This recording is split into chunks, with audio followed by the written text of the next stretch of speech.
হরে কৃষ্ণ। আজ অগ্রহায়ণ মাসের প্রথম দিন রবিবার। আজকের দিনে অনেকেই ভক্তি এবং শ্রদ্ধার সহিত ইতু পুজো করবেন, যে পুজো করার মাধ্যমে জীবনের সুখ শান্তি সমৃদ্ধি লাভ হয়ে থাকে। কিন্তু পুজো করেন কিংবা না করেন, সকলেরই উচিত আজকের এই ইতু পূজার বিশেষ ব্রত কথা শ্রবণ করা। এতে অনেকাংশেই এই পুজোর ফল লাভ করা যায়।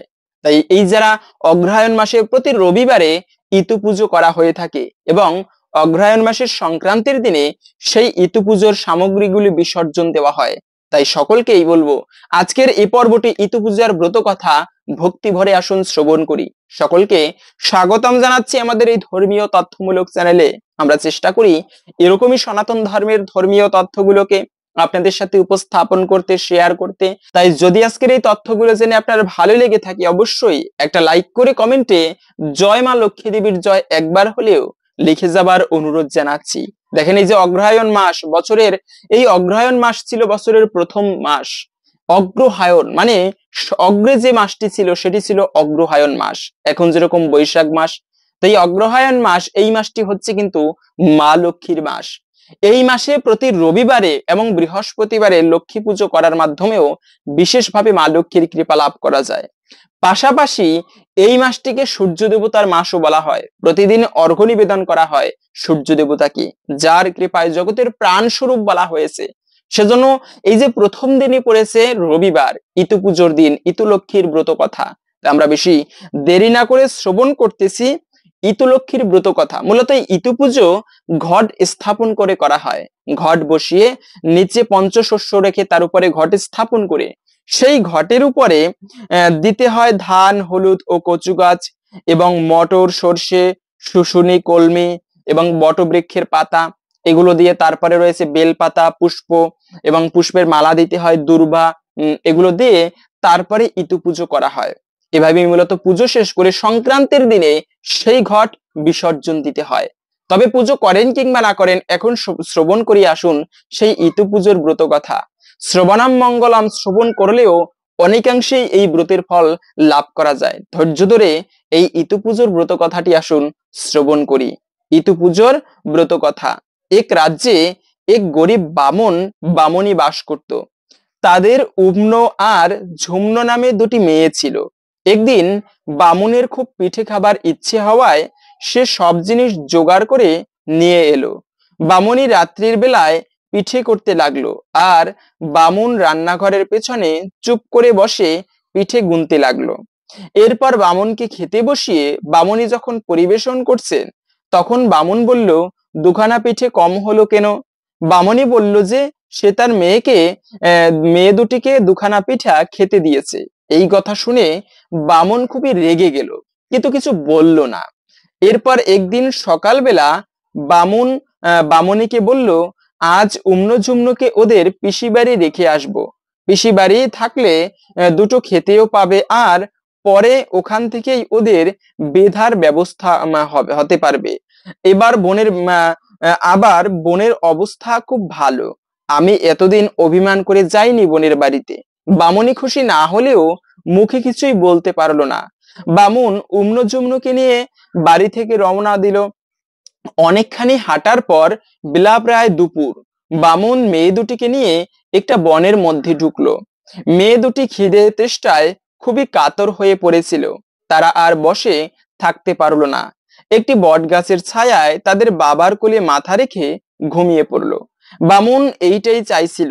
সুযোগ দেখে সে ইটের উপর মেয়ে দুটির মাথা রেখে চুপি চুপি পালিয়ে গেল। যাবার সময় কয়েকটি শামুক ও গুলি ভেঙে তাতে আলতা মাখিয়ে ছড়িয়ে রেখে গেল। মেয়ে দুটির মুখ ঘুম ভাঙতে দেখলো যে তাদের বাবা সেখানে নেই, আর চারিদিকে খানিক রক্ত ছড়িয়ে আছে। উম্ন তখন ঝুম্নকে বলল, বাবাকে বোধহয় বাঘে খেয়েছে। ঝুম্ন বলল, না না, আমরা যে দুখানা পিঠা রুকিয়ে রেখেছিলাম তাই বাবা রাগ করে আমাদের পিসির বাড়ি রেখে যাবার নাম করে বনে ফেলে চলে গেছে। পিসি বলতে কোনো কালেই আমাদের কেউ ছিল না। এই ভয়ানক বনের মধ্যে তাদের খুব ভয় করতে লাগলো। দুজনেই চোখের জলে ভাসতে লাগলো। কোথায় যায়, তারা কি করি তাও ঠিক করতে পারলো না।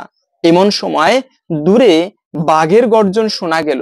বাঘের গর্জন শুনে তারা ভয় পেয়ে আড়ষ্ট হয়ে উঠল। এবার বুঝি তাদের বাঘের পেটে যেতে হবে। তারা তখন ভয়ে ঠক ঠক করে কাঁপছে। এমন সময় উম্ন বলে উঠল, ঝুমনদী, ওই দূরে একটি খুব বড় বট গাছ দেখা যাচ্ছে, চলো আমরা ওখানেই আশ্রয় নিই। উম্নর কথা শুনে দুজনে ছুটে গেল সেই বট গাছটার কাছে। দুজনেই বট গাছের সামনে হাত জোড় করে বলল, বাবা বটরূপী নারায়ণ, আমরা ভয়ানক বিপদে পড়েছি। ওই দূরে বাঘের গর্জন শোনা যাচ্ছে, বাঘটা এসে এক্ষুনি আমাদের খেয়ে ফেলবে, তুমি আমাদের আশ্রয় দিয়ে বাঁচাও। উম্ন ঝুমনোর এই কাতর কথা শুনে বটগাছটি তখন দুভাগ হয়ে গেল। উম্ন ঝুমনো তাড়াতাড়ি বটগাছের কোটরের মধ্যে ঢুকে গেল, আর সঙ্গে সঙ্গে কোটরটা বন্ধ হয়ে গেল। মানে বাঘটা কাছে এসে মানুষের গন্ধ পেয়ে চারিদিক খানিকটা ঘোরাঘুরি করে সেখান থেকে চলে গেল। বাঘটা চলে যেতেই বটগাছটি আবার দুভাগ হয়ে গেল। তখন আর উম্ন ঝুমনো কোটরের মধ্যে থেকে বেরিয়ে এলো। এখন আর কি করবে, কোথায় যাবে, কি করবে ভাবতে ভাবতে জঙ্গলের মধ্যে চলতে লাগলো। বেশ কিছুদূর যাওয়ার পর তারা জনবসতি দেখতে পেল। বন তখন তার পেরিয়ে এসেছে। আর একটু দূরে দেখলো যে তাদের বয়সী কয়েকজন মেয়ে একটা পুকুরের ঘাটে ঘট বসিয়ে কি সব পূজা করছে। উম্ন ঝুমনো তাদের কাছে দাঁড়াতেই সঙ্গে সঙ্গে তাদের পুজোর ঘটগুলি সব উল্টে গেল। সেই মেয়েগুলো তখন খুব রেগে গিয়ে বলল, কোথা থেকে অলক্ষী তোমরা এলো যে, আমাদের ইতু পুজোর ঘটগুলি সব উল্টে পাল্টে গেল। উম্ন ঝুমনো তখন খুব কাঁদতে কাঁদতে তাদের দুঃখের কথা সেই সব মেয়েদের কাছে বলতে লাগলো। সব কথা দুই বোনের কাছ থেকে শোনার পর মেয়েগুলো তাদের প্রতি দয়া হলো। তারা বলল, উম্ন ঝুমনুকে বলল যে, তোমাদের কোনো ভয় নেই, কাঁদতেও হবে না তোমাদের, তোমরা আমাদের মতো ইতু পুজো করো, তাহলে তোমাদের আর কোনো দুঃখ থাকবে না। যাও এখন তোমরা ওই পুকুরে স্নান করে এসো। যেই মেয়েদের কথা মতো উম্ন ঝুমনো ওই পুকুরে স্নান করতে নেমেছে, অমনি পুকুরের জল সব শুকিয়ে গেল এবং পুকুরের মাছগুলো ছটফট করে লাফাতে লাগলো। উম্ন ঝুমনো তখন এই ব্যাপার দেখে কাঁদতে কাঁদতে আবার মেয়েগুলোর কাছে ফিরে এসে সব কথা বলল। মেয়েরা বলল, এই নাও ঘটের দুর্ভা দিচ্ছি, এই নিয়ে পুকুরে গিয়ে ফেলো। ওদের কথা মতো উম্ন ঝুমনো দুর্বাগুলি নিয়ে পুকুরে গিয়ে ফেলতেই আবার পুকুর জলে ভরে গেল। তখন তারা দুজনে পুকুরে নেমে স্নান করে এলো। স্নান করে ফিরে এসে মেয়ে দুটি তাদের ঘট আর দুর্বা দিয়ে ইতু পূজা সম্পূর্ণ করলো। পুজোর পর দুই মেয়ে বলল, এইবার ইতুর কাছে বর চেয়ে নাও। উম্ন ঝুমনো তখন ইতুর কাছে বর চাইলো, ইতু দেবী, এই বর দাও যেন আমার বাবা মা দুঃখ দূর হয় তাদের, আর ঘর ভর্তি সোনাদানা টাকা কড়ি হয়। তারপর মেয়ে দুটি বলল, এইবার তোমরা খুব ভক্তি করে ঘট নিয়ে বাড়ি ফিরে যাও। তখন ঘট নিয়ে উম্ন ঝুমনো বাড়ির দিকে চলে গেল। ইতু দেবীই তাদের পথ দেখিয়ে দিলেন। এদিকে উম্ন ঝুমনোর বাবা মা ইতুর বরে রাজার মতো ধনবান হলো। দুই বোন ক্রমে ঘট হাতে করে বাড়িতে এসে পৌঁছালো। তাদের বাবা মা দেখে তারা ভেবেছিল এতদিন মেয়ে দুটিকে অবশ্যই বাঘে খেয়ে ফেলেছে আর ওদের আপদ দূর হয়েছে। এমনি সময় হঠাৎ উম্ন ঝুমনুকে বাড়ি ফিরতে দেখে তাদের বাবা মা অবাক হয়ে বলল, তোমরা এতদিন বেঁচে ছিলি, কোথা থেকে ফিরে এলি, এখন মরিসনি তোরা? উম্ন বলল, বাবা, আমরা যদি মরতুম তাহলে আজ তোমরা এত বড়লোক হতে পারতে না। আমরাই ইতু পুজো করে মাকে সন্তুষ্ট করে তোমার রাজ্য হবার বর চেয়েছিলুম, তাই তুমি আজ এত বড়লোক হতে পেরেছো। তখন তাদের বাবা মা তাদের আদর করে ঘরে নিয়ে গেল। বামুনিও তাদের কথা শুনে ইতু পূজা আরম্ভ করলো। বছর কয়েক পরে বামুনির সুন্দর ফুটফুটে একটা পুত্র সন্তান জন্ম নিল। তখন তাদের আনন্দ আর ধরে না। ধন ঐশ্বর্য ও ছেলে পেয়ে মেয়েদের নিয়ে তারা খুব সুখে ঘর সংসার করতে লাগলো।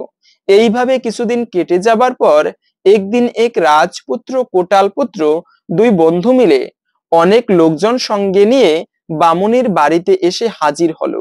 বেলা তখন দুপুর। তারা তখন খিদের তেষ্টায় অস্থির। রাজপুত্র এসে সামনে উম্নকে দেখে বললেন, আমাদের খুব তেষ্টা পেয়েছে, আমাদের একটুকু জল খাবার ব্যবস্থা করো। উম্ন তক্ষুনি ছুটে গিয়ে একটা ছোট ভারে করে জল এনে দিল। এক ভার জল খেয়ে রাজপুত্র খুব ভয়ানক রাগ হলো, কিন্তু কি আর করবেন, ভাবলেন যেটুকু জল পাওয়া যায় সেইটুকু খেয়ে নেওয়া যাক। এইভাবে রাজপুত্র ভারটি মুখে তুলে জল খেতে আরম্ভ করলেন। কিন্তু কি আশ্চর্য, যত জল পান করছে ভারের জল কিছুতেই ফুরাচ্ছে না। তখন তিনি তার লোক লস্কর সকলকে সেই ভারের জল খেতে দিলেন। তারাও প্রাণ ভরে জল খেলো, কিন্তু তবুও ভারের জল যেন কমছেই না, আহ, ভার পূর্ণই রইল। তখন সকলে উম্নকে ধন্য ধন্য করতে লাগলো। রাজপুত্রকে উম্নকে বললেন যে তার বাবা মাকে ডেকে আনতে। উম্ন গিয়ে বামুনকে ডেকে আনলো। রাজপুত্র বামুনকে বললেন, আপনার মেয়েটি বড় ভালো, আমি মদ্র দেশের যুবরাজ, যদি আম, যদি আপনার কোনো আপত্তি না থাকে তাহলে আমি আপনার মেয়েটিকে বিয়ে করতে চাই। বামুন তখন বললেন, আপত্তি আর কিছু নেই, তবে আমার আরেকটি মেয়ে আছে, তারও এখন বিয়ে হয়নি। যুবরাজ বললেন, আমার সঙ্গে আছে কোটাল পুত্র, আমার বন্ধু, আপনি ইচ্ছা করলে আমাদের দুইজনকে দুই মেয়েকে দান করতে পারেন। বামুন দেখে চমৎকার সুযোগ, সে আর দেরি করলো না। গোধূলি লগ্নে উমনোর সঙ্গে যুবরাজের আর কোটাল পুত্রর সঙ্গে ঝুমনোর বিয়ে দিয়ে দিল।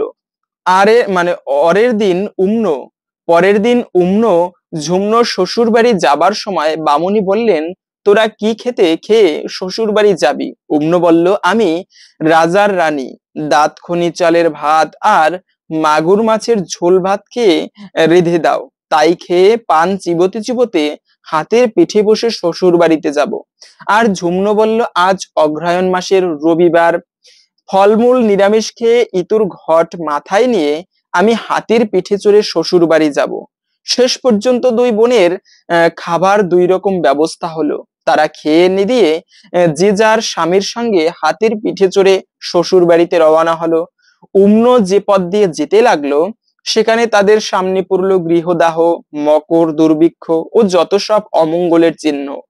আর ঝুমনো যে পথ দিয়ে যেতে লাগলো দেখতে পেল বিয়ে, সভা সমিতি, অন্নপ্রাশন ও পূজা পার্বণ। এইভাবে উম্ন যুবরাজের সঙ্গে রাজার বাড়িতে এসে হাজির হলো। রানীমা ওদের আসবার খবর শুনে বউ বরণ করতে এলেন, কিন্তু বউ যেমনি হাতি থেকে নামলো তেমনি রাজার বাড়ির সিংহ দরজা হুড়হুড় করে ভেঙে গেল। যুবরাজের মা অনেক বকাঝকা করে বউকে ঘরে তুললেন। এদিকে কোটাল পুত্রের মা বউ বরণ করতে এসে দেখলেন তাদের বাড়ির লোহার গরদ গুলো সব সোনার হয়ে গেছে। কোটাল পুত্রের মা বউকে কোলে করে আদর করে ঘরে তুললেন। উমনোর রাহ বাড়িতে আসার পর মদ্র যুবরাজের ধনৈশ্বর্য বিষয় সম্পত্তি সব ক্রমে ক্রমে কোথায় চলে গেল। যুবরাজ একেবারে ভিখারি হয়ে পড়লো। আর ঝুমনো কোটাল বাড়িতে আসার পর থেকে কোটালের বাড়ির ধন ঐশ্বর্য পরিপূর্ণ হতে লাগলো। সংসার একেবারে উতলে পড়তে লাগলো। সারা দেশে প্রচার হয়ে গেল কোটাল পুত্র খুবই সুলক্ষণ যুক্ত মেয়ে বিয়ে করে এনেছে। তাদের এখন সব দিকে বারোয়ারন্ত। মদ্র যুবরাজ উম্নকে অলক্ষী ভেবে নিয়ে তার উপরে খুবই চটে গেলেন। উম্ন তার সামনে এলে তাকে দূর দূর করে তাড়িয়ে দিতে লাগলেন। শেষ একদিন ঘাতক ডেকে এক দণ্ডেই উম্নকে কেটে তার রক্ত এনে আমাকে দেখাও, এই বলে আদেশ দিলেন যুবরাজ।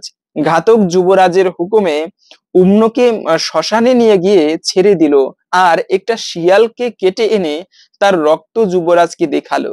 উম্ন তখন ঝুমনোর কাছে গিয়ে সবটাই খুলে বলল। মায়ের পেটের বোনের এইরকম দুর্গতির কথা শুনে ঝুমনো কাউকে জানাতে দিল না এবং তার বাড়িতে থাকার ব্যবস্থা করে দিল, লুকিয়ে রাখলো বোনকে। এমনকি তার স্বামীও কোটাল পুত্র ও জানতে পারলো না ঝুমনো যে তার বাড়িতে আছে। অসম্মান করেছে, তাই সে আজ এই বিপদে পড়েছে। মানে মূলত ইতুর অসম্মান করতেই তার বোন আজ এই বিপদে পড়েছিল। তখন থেকে ঝুমনো আবার উম্নকে নিয়ে ঠিক নিয়ম মতো ইতু পুজো করতে লাগলো। শেষে ইতু দেবী আবার উম্নর উপর সন্তুষ্ট হলেন। সঙ্গে সঙ্গে যুবরাজের দিন দিন বারবারন্ত হতে লাগলো। যুবরাজ একদিন স্বপ্নে দেখলেন যে এক দেবী তাকে বলছেন, এক্ষুনি উম্ন রানীকে খুঁজে বাড়িতে না নিয়ে এলে তার সর্বনাশ হয়ে যাবে। মদ্র যুবরাজ স্বপ্ন দেখার পর থেকে খুবই চিন্তায় পড়লেন। তিনি তো জানতেন না যে ঘাতক উম্নকে কেটে ফেলেছে। আহ তিনি তো জানতেন যে ঘাতক উম্নকে কেটে ফেলেছে, কিন্তু শেষে যুবরাজ কোটাল পুত্রকে ডেকে এনে স্বপ্নের কথা জানালেন। কোটাল পুত্র তখন ঘাতককে ডেকে উম্নর কথা শুনলেন এবং খুব ভাবতে ভাবতে বাড়ি চলে গেলেন। কোটাল পুত্র উম্ন আর যুবরাজ এর জন্য খুব দুঃখ করতে লাগলো। ঝুম্ন স্বামীর এইরকম চিন্তার কারণ জিজ্ঞাস করলে উম্নর ব্যাপারে জানতে পারলো। তখন সে তার স্বামীকে বলল, মা ইতুদেবীর আশীর্বাদে যুবরাজ আবার উম্নকে ফিরে পেতে পারেন যদি আমার কথা মতো কাজ করেন। তুমি যুবরাজকে বলবে যে আমাদের বাড়ি থেকে তার বাড়ি পর্যন্ত কলা গাছ পুঁতে তাঁবু ফেলে যদি কড়ির জাঙ্গাল দিয়ে দিতে পারেন তাহলে আবার উম্নকে ফিরে পেতে পারেন। কোটাল যুবরাজকে সেই কথা বলল। যুবরাজ উম্নকে পাওয়ার আশায় সমস্ত ব্যবস্থাই করে দিলেন। ঝুম্ন তখন উম্নকে রানীর সাজে সাজিয়ে তাঁবুর মধ্যে দিয়ে রাজবাড়িতে পাঠিয়ে দিল। উম্ন চলার ওঠে দুর্বার শিকড় পড়েছিল। আহ সেই শিকড়ে লেগে উম্নর পা কেটে গেল। যুবরাজ এটাতে খুবই রেগে গিয়ে হুকুম দিলেন, এই দণ্ডে 18 হাড়ির মাথা আর তাদের বুড়ির মায়ের চোখ মানে দুটো উপড়ে আনা হোক। যুবরাজের বলার সঙ্গে সঙ্গেই হুকুম মতো কাজ করা হলো। যুবরাজ উম্নকে নিয়ে রাজবাড়িতে ঢুকলেন। তারপর অগ্রহায়ণ মাসে উম্ন ইতু পুজো করলো, কিন্তু ইতুর কথা শুনবার মতো রাজবাড়িতে কোনো স্ত্রীলোক পেল না। উম্ন তখন যুবরাজকে বলল যে একজন স্ত্রী উপসী লোক চাই, যে ইতুর কথা শুনবে। যুবরাজ তখনই লোক পাঠালেন রাজ্যের মধ্যে যে স্ত্রীলোক উপোস আছে তাকে রাজবাড়িতে নিয়ে আসার জন্য। কিন্তু রাজবাড়ির লোক ছুটে চলল চারিদিকে, উপসী মেয়ে পেল না। শেষে তার সেই বুড়ি হারিণীকে জেনে ধরে আনলো। সে কিছুতেই আসবে না। সে বলতে লাগলো, ওই অলক্ষী রাক্ষসীর জন্য আমার 18 ছেলের মাথা গেল আর আমি অন্ধ হয়ে গেলুম, আমি কিছুতেই আসবো না। যাই হোক, রাজবাড়ির লোকজন তাকে জোর করে ধরে আনলো। সে উম্নর কাছে আসতেই উম্ন তাকে বলল, বুড়িমা তোমার কোনো ভয় নেই, তুমি আমার ইতুর কথা শোনো, আবার তোমার সব হবে। বুড়ি তখন তার 18 ছেলের জন্য চোখ ফিরে পাওয়ার জন্য বর চাইলো ইতু মায়ের কাছে। মা ইতু লক্ষ্মীর আশীর্বাদে তাই হলো। বুড়িমা তার 18 ছেলেকে তার নিজের এবং 18 ছেলে তো ফিরে পেল এবং সেই সঙ্গে নিজের চোখও ফিরে পেল। এরপর হারিণী চারিদিকে বলে বেড়াতে লাগলো যে রানীমা উম্নর ইতু পুজোর কথা শুনে সে আবার সবকিছু ফিরে পেয়েছে। তখন থেকে গোটা দেশে দেশবাসী সকলে ইতু পুজো করে আনন্দে বসবাস করতে লাগলো। এই ছিল মূলত এই ইতু পুজোর ব্রত কথা। আশা করি বুঝতে পেরেছেন এই ইতু পুজো করলে আমরা কি ফল লাভ করতে পারি। সেজন্য মূলত এই ইতু পুজো যদি নাও করতে পারেন, ব্রত কথাটি ভক্তি ভরে শ্রবণ করবেন এবং প্রত্যেক রবিবারে, এই অগ্রহায়ণ মাস এটি হচ্ছে মা লক্ষ্মীর মাস, তো এই অগ্রহায়ণ মাসে প্রতিটা রবিবারে ভক্তি শ্রদ্ধার সহিত মা লক্ষ্মীর উদ্দেশ্যে আপনি এই দিনটি ভগবানকে ভোগ অর্পণ করে প্রসাদ গ্রহণ করবেন। নিরামিষ খাবার গ্রহণ করা উচিত, এতে ভগবানের বিশেষ কৃপা লাভ করা যায়। পাশাপাশি হচ্ছে এই অগ্রহায়ণ মাসে সূর্য পূজা করা হয়। সূর্যদেব যার কৃপায় জগতের প্রাণ স্বরূপ বলা হয়েছে, সেজন্য সনাতন ধর্মে আজও বৃদ্ধরা কিন্তু ঘুম থেকে উঠে শয্যা ত্যাগ করেই পূর্ব দিকে তাকিয়ে ইষ্ট দেবতার উদ্দেশ্যে প্রণাম করে, সূর্য দেবতার উদ্দেশ্যে প্রণাম করে। তো সেই সূর্যদেবকে অর্ঘ্য নিবেদন করা হয়। বলা হয়েছে এই অগ্রহায়ণ মাসে প্রতি ভোরে ভোরে ঘুম থেকে উঠে সূর্যদেবকে প্রণাম করলে, তার উদ্দেশ্যে অর্ঘ্য নিবেদন করলে জীবনে অশুভ কেটে যায় এবং সৌভাগ্যের উদয় হয়। পাশাপাশি এই ইতু পুজো করলেও সংসারে সুখ শান্তি সমৃদ্ধি লাভ হয়। তো এই ছিল মূলত ইতু পুজোর ব্রত কথা। তো যদি আজকের এই তথ্যগুলো জেনে আপনি ভালো লেগে থাকে অথবা সমৃদ্ধ হয়ে থাকেন, অবশ্যই একটা লাইক করে কমেন্টে জয় মা লক্ষ্মী দেবীর জয় একবার হলেও লিখে যাবার অনুরোধ জানাচ্ছি। মা লক্ষ্মীর কৃপায় সকলের জীবনে মঙ্গল হোক এই কামনা করে আজকের ভিডিওটি এখানে সমাপ্ত করছি। হরে কৃষ্ণ।